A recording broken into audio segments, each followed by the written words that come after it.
Hello everyone, and welcome to this Time-lapse tutorial. In this tutorial, I'm going to be teaching you how to speed up or slow down your game using Time.timeScale.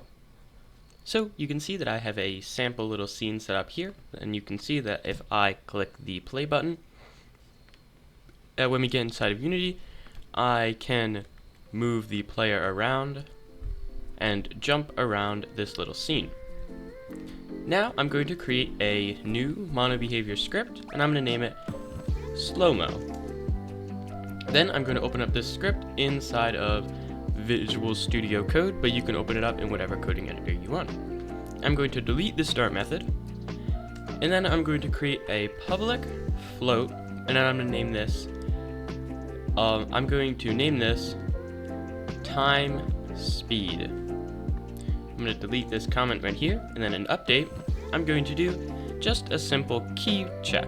So I'm going to do if input.get key down keycode.t, and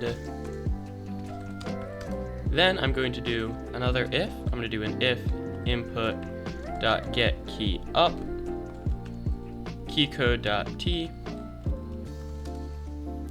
Now, when I push the key down, I would like to set Time.timeScale equal to my time speed. Then when I release it, I'm going to set the Time.timeScale back to 1. Time.timeScale is always 1 normally, and that is the game moving at a simple frame rate. When it is at 1/2, then the game will move at half speed, and when it is at 2, it will move at 2 times speed. So I'm just going to go back inside of Unity, go to the player, and add this slow-mo script to it. You can see that it already has it, and it has the time speed. Right now I'm going to set this to 1. So now when I click the play button, and then when we go inside of Unity, I am able to jump around, and when I push T, nothing happens because the time is already 1. Now if I set time.speed to 2 and push the T, you can see that I move much faster.